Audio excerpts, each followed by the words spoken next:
Hello students, मेरा नाम विनीत पांडे और आप देख रहे हैं क्लास 8 मैथ्स 2 क्लासेस। बच्चों, इस वीडियो में हम आपका एनसीईआरटी का सेक्शन 11.4.1 कवर करेंगे, एरिया ऑफ स्पेशल क्वाड्रिलेटरल। और एरिया ऑफ स्पेशल क्वाड्रिलेटरल में हमको पढ़ना है एरिया ऑफ रोम्बस।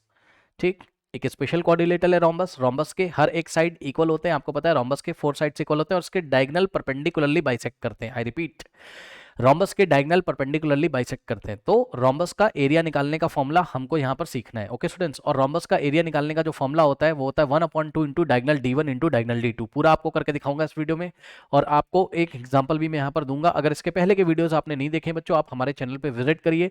ठीक, आपको हर एक चैप्टर का एनसीईआरटी का प्लेलिस्ट मिल जाएगा, हर एक ट्राई दीज को, हर एक एग्जाम्पल को बहुत ही डिटेल में मैंने वहाँ पर पढ़ाया हुआ है। ओके स्टूडेंट्स, तो आइए स्टार्ट करते हैं आज की क्लास। तो बच्चों, एरिया ऑफ स्पेशल क्वाड्रिलेटरल में एरिया ऑफ रोम्बस देखिए किस तरीके से निकालेंगे। ठीक, चलिए इसको मैं आपको करके दिखाता हूँ। ओके स्टूडेंट्स, चलिए आ जाइए। आप मेरे साथ यहाँ पर आइए। देखिए, area of special quadrilateral rhombus. तो बच्चों, रोम्बस क्या होता है? एक ऐसा क्वाड्रिलेटरल जिसके ऑल द साइड्स इक्वल होते हैं। ठीक है, तो ये देखिए, मान लीजिए एक रोम्बस है। चलो, ये मान लो एक रोम्बस है, ये लीजिए। ठीक, मान लीजिए एक रोम्बस है, क्या हो गया? ठीक, ओके। तो इसका नाम रखा हमने ABCD। ओके स्टूडेंट्स, अब देखिए इसके 2 डायगोनल्स होते हैं। पहली बात तो इसकी ऑल द साइड्स इक्वल होती हैं। 2 पॉइंट अपनी कॉपी में नोट करिए। रोम्बस में क्या होता है? हेडिंग लगी हुई देख लीजिए। रोम्बस में क्या होता है? All the sides are equal. एक तो ये बात आपको याद रखनी है। ठीक, यानी कि AB की लेंथ, BC की लेंथ, CD की लेंथ और DA की लेंथ सब आपस में इक्वल होते हैं। यानी कि AB is equals to BC is equals to CD is equals to DA। समझ लो ना, ये वाली साइड, ये वाली साइड, ये वाली चारों आपस में इक्वल होती हैं। तो ये बात आपको पता होगी। दूसरी बात जो बहुत इंपॉर्टेंट बात है कि इसके जो डायगनल्स होते हैं, डायगनल क्या होते हैं? तो स्टूडेंट्स ध्यान से चेक करिए, इसके डायगनल क्या होते हैं। अगर आप ऑपोजिट वर्टेक्स A को C से ज्वाइन करोगे, ये इस तरीके से, ये बनेगा इसका फर्स्ट डायगनल। ओके, ये बनेगा इसका फर्स्ट डायगनल। इसको हम कितना बोल देते हैं? ध्यान से सुनिए। हमने बोला बच्चों यहाँ पर कि AC को हमने बोला डायगनल D1। ठीक, AC को हमने बोला कि भाई इसकी लेंथ कितनी है? D1 है। समझो, हम यहाँ दिखा नहीं रहे लेकिन आप समझ जाना, ये कितना है? D1 है।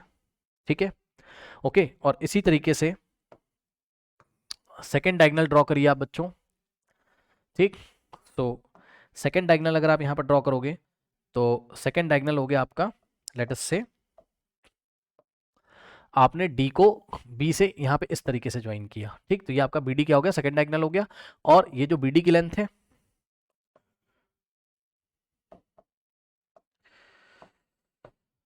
ये जो BD की लेंथ है इसको हमने D2 बोल दिया। कितना बोल दिया? D2। मतलब मैं लिख नहीं रहा हूँ लेकिन आप समझने के लिए करना जरा। ये देखिए, ये पूरा कितना है? D2 है। इस बात को आप समझ के चलना। ठीक, चलो अब सुनो। यहाँ पे एक प्रॉपर्टी होती है बच्चों।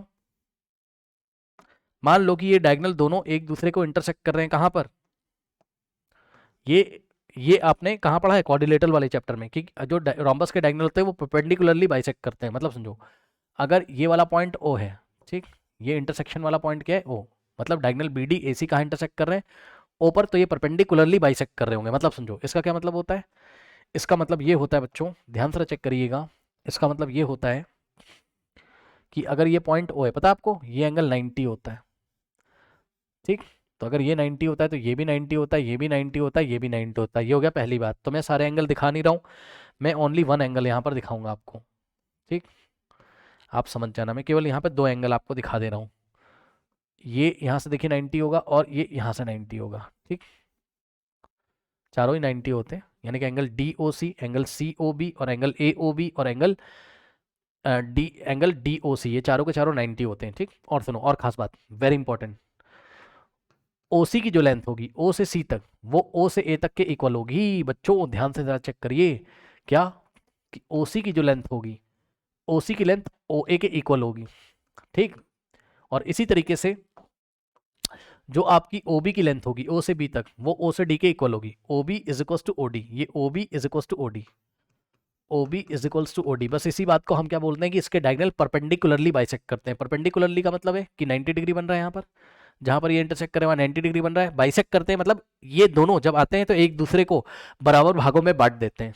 ये वाला डायगोनल हाफ हाफ हो जाता है और ये वाला डायगोनल भी हाफ हाफ हो जाता है। ठीक, तो आई थिंक आपको मेरी बात समझ में आई होगी। ठीक है स्टूडेंट्स, ओके। सो ये बात हो गई। अब ध्यान दें बच्चों, अगर आपको रोम्बस ABCD का एरिया निकालना है, ठीक, ओके, तो यहां से देखिएगा, इसको हम ट्रायंगुलेशन मेथड से करने जा रहे हैं। ट्रायंगुलेशन मेथड का मतलब ये है कि आप डायगोनल AC को देखो, डायगोनल AC के ऊपर आपको एक ट्रायंगल दिखाई पड़ेगा, कौन सा, ADB, है ना, ये वाला, सॉरी ADB बोल रहे हैं, I am very sorry, ADC।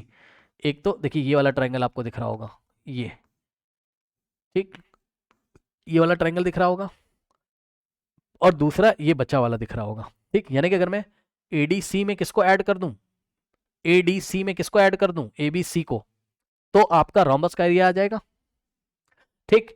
So area of rhombus, मैं शॉर्ट में लिख रहा हूं, समझ जाना, AR का मतलब एरिया ऑफ रोम्बस, एरिया का मतलब AR।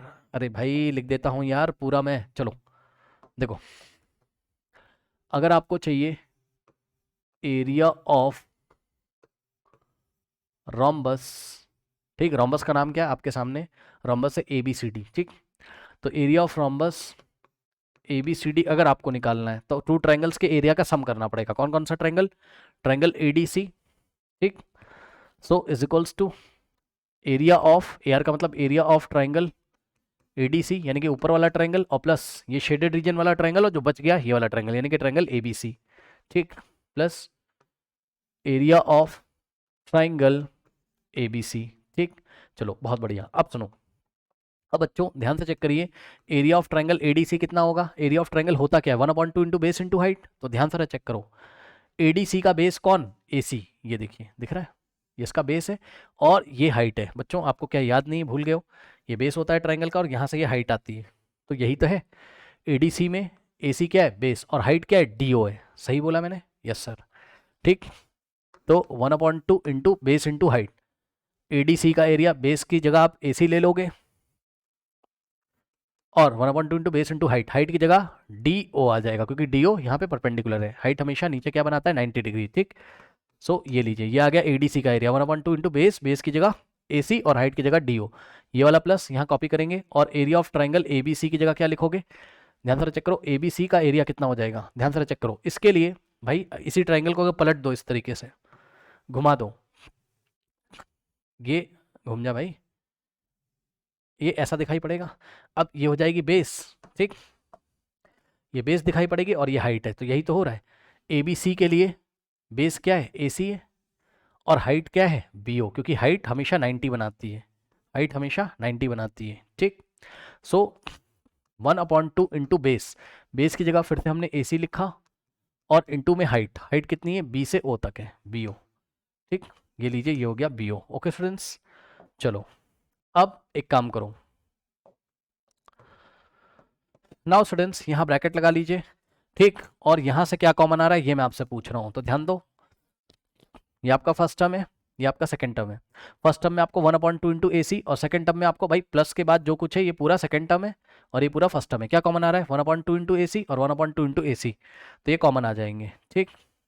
तो इस ब्रैकेट के बाहर आ जाएंगे, यानी कि 1/2 इंटू AC आ गया कॉमन, ब्रैकेट में क्या बचा अंदर, फर्स्ट टर्म से 1/2 AC बाहर चला गया, क्या बचेगा, DO, और ये वाला प्लस यहाँ कॉपी कर लेंगे, ठीक, और 1/2 AC बाहर चला गया, तो यहाँ आ जाएगा BO। कुछ बच्चे सोच रहे होंगे कि 1/2 AC 1/2 AC दो बार क्यों नहीं लिखा बाहर, सोच रहे हो ना, गलत सोच रहे हो बच्चों। ये आप फैक्टराइजेशन में पढ़ोगे, जब भी कुछ कॉमन लेते हैं तो दिखता दो जगह है, लेकिन लेते एक ही जगह है, ब्रैकेट से एक ही बार बाहर आएगा। क्यों, क्योंकि अगर आप इसको वापस अंदर मल्टीप्लाई कर दें 1/2 AC को अंदर, तो फर्स्ट टर्म में लगेगा, तो ऐसा बन जाएगा 1/2 AC इंटू DO, और प्लस ये यहाँ भी मल्टीप्लाई होगा, यहाँ भी, और जब यहाँ होगा तो ये ऐसा बन जाएगा 1/2 AC इंटू BO, ठीक। आई थिंक आपको समझ में आया होगा। नाउ अब वापस आ जाइए यहाँ पे, तो यहाँ पे क्या हो जाएगा, एक चीज़ मैं आपको दिखाना चाहता हूँ बच्चों, फिगर में जाके देखिए, DO प्लस BO क्या है, ये देखिए। अगर मैं आपसे बोलूँ कि भाई ये DO और प्लस BO कितना हो जाएगा, भाई खुद चेक कर लो ना, DO में अगर BO तुम ऐड कर दोगे तो BD नहीं बन जाएगा, ठीक। तो आप देख सकते हो, यहाँ से देखो, DO और प्लस BO, DO और प्लस BO की जगह आप क्या लिख सकते हो, BD, ठीक। तो DO और प्लस BO की जगह आपने ये पूरी लेंथ लिख दी डायगोनल की, BD, ठीक। यहाँ से आ जाएगा 1/2 इंटू AC, और यहाँ कुछ नहीं तो मल्टीप्लाई मानेंगे, multiplied by DO plus OB, इसका आंसर कितना आ जाएगा, BD। ठीक, अब ये वाला ब्रैकेट आप यहाँ से हटा सकते हो, तो यहाँ आ जाएगा कितना 1/2 इंटू AC इंटू BD। अब अभी अभी मैंने आपको बताया था AC BD क्या है, डायगनल्स है, और डायगनल्स की लेंथ क्या है 1/2 इंटू AC। AC कितना था, AC कितना था डायगनल D1। ठीक, AC की लेंथ D1 थी, तो AC की जगह ये पूरा कितना है D1 लेंथ का, तो AC की जगह आप क्या रखोगे D1। ठीक, सो AC की जगह आपने रखा D1 इंटू BD की जगह क्या रखोगे, ये पूरा B से D तक कितना है, BD कितना है डायगनल D2 की लेंथ है, ये मतलब डायगनल D2 सेकेंड डायगनल की लेंथ है। ठीक, D2 ये लीजिए, ये आ गया आपका एरिया ऑफ रोम्बस का फॉर्मूला। क्या आ गया, एरिया ऑफ रोम्बस का फॉर्मूला। ओके स्टूडेंट्स, तो एरिया ऑफ रोम्बस का फॉर्मूला क्या होता है 1/2 फर्स्ट डायगनल का लेंथ इंटू सेकेंड डायगनल का लेंथ। ठीक, अब आइए इस फॉर्मूले को हम अप्लाई करके दिखाते हैं आपको आपके एनसीईआरटी के एक प्रॉब्लम में। ठीक है, चलिए आ जाइए। नाउ स्टूडेंट्स, एनसीईआरटी का एग्जांपल नंबर 2 लेते हैं। जो बच्चे डायरेक्ट यूट्यूब पे सर्च कर रहे होंगे इसको, मैं उनको बता दूं कि इस क्वेश्चन को करने से पहले आपको एक फॉर्मूला पता होना चाहिए। देखिए, अगर आपके पास कोई रोम्बस है, रोम्बस क्या होता है सर, रोम्बस एक ऐसा क्वाड्रिलेटरल होता है जिसके ऑल द साइड्स इक्वल होते हैं। ठीक, ओके, तो अगर आपके पास कोई रोम्बस है, ठीक है स्टूडेंट्स, मैं आपके सामने बनाता हूँ, ये मान लीजिए कोई रोम्बस है आपके पास। ठीक, मान लो इसके ऑल द साइड्स इक्वल है, बन जा भाई रोम्बस, रोम्बस। ओके देखो, सो ये देखिए, ये लगभग इसके ऑल द साइड्स इक्वल मान लेना आप। ठीक, ये देखो, ठीक, तो इसमें ABCD, ठीक है ना, ये आपका रोम्बस होता है। तो पता है इसके दो डायगनल होते हैं, अगर आप A को C से ज्वाइन करोगे तो इसको हम डायगनल फर्स्ट बोलते हैं D1। ठीक, और इसी तरीके से B से D को ज्वाइन करोगे तो इसको हम बोलते हैं D2। ठीक, समझ गए, नहीं समझे, देखो A से C हो गया डायगनल D1, और B से D हो गया ये डायगनल D2। ठीक, तो कुछ नहीं होता है, इसका जो एरिया का फॉर्मूला होता है, एरिया ऑफ रोम्बस का फॉर्मूला होता है, एरिया ऑफ रोम्बस का जो फॉर्मूला होता है ये होता है 1/2 इंटू डायगनल D1, यानी कि फर्स्ट डायगनल की लेंथ इंटू सेकेंड डायगनल की लेंथ। तो 1/2 इंटू D1 इंटू D2। अब क्वेश्चन में देख लीजिए आपको क्या दिया हुआ है, पढ़ लीजिए क्वेश्चन। सो कह रहा find the area of a rhombus whose diagonals are of length 10 centimetre and 8.2 centimetre. मतलब समझो एक डायगनल्स का कितना दिया है 8.2, यानी कि D1 की लेंथ कितनी दी है 10 सेंटीमीटर, पहले 10 दिया उसको D1 मान लो, किसी को भी D1 D2 मान सकते हो, कोई दिक्कत नहीं है। ठीक है, D1 हमने 10 सेंटीमीटर माना। इसी तरीके से जो सेकंड डायगनल है D2, उसकी लेंथ कितनी है 8.2 सेंटीमीटर है। ठीक, ये लीजिए, बस अब आपको एरिया निकालना है, फॉर्मूला लगा दो 1/2 into diagonal D1 into diagonal D2। सो 1/2 D1 की जगह कितना रखोगे 10 इंटू D2 की जगह कितना रखोगे 8.2। ओके स्टूडेंट, सॉल्व कर लेंगे। देखिए 2 1 2 होता है, 2 5 10। अब देखो 5 इंटू 1 5 अपॉन में 1 5, नीचे 1 है उसका कोई मतलब है नहीं, 5 इंटू 1 5 आ जाएगा, अपॉन में 1, 5 इंटू 1 5 अपॉन 1 5 अपॉन 1 5 इंटू में 8.2। ठीक, चलिए इसको सॉल्व कर लेते हैं। ठीक, कैसे करोगे, मल्टीप्लाई कर दो उठा के। सो 8.2 इंटू 5 कर लीजिए, 5 2 10 होता है, 1 जाएगा, 5 8 40 प्लस 1 41। पीछे से 1 डिजिट छोड़ के डेसिमल लगाएंगे, पीछे से 1 डिजिट छोड़ के डेसिमल लगा देंगे, 41.0, यानी कि कितना आ जाएगा 41.0 का मतलब होता है 41। ठीक, क्या सेंटीमीटर की सेंटीमीटर स्क्वायर, तो आंसर है सेंटीमीटर स्क्वायर, क्योंकि आप एरिया निकाल लो, एरिया की यूनिट होगी सेंटीमीटर स्क्वायर, अगर सब कुछ सेंटीमीटर में दिया हुआ है। तो ये आ गया इसका एरिया। ओके स्टूडेंट्स, नोट कर लीजिए।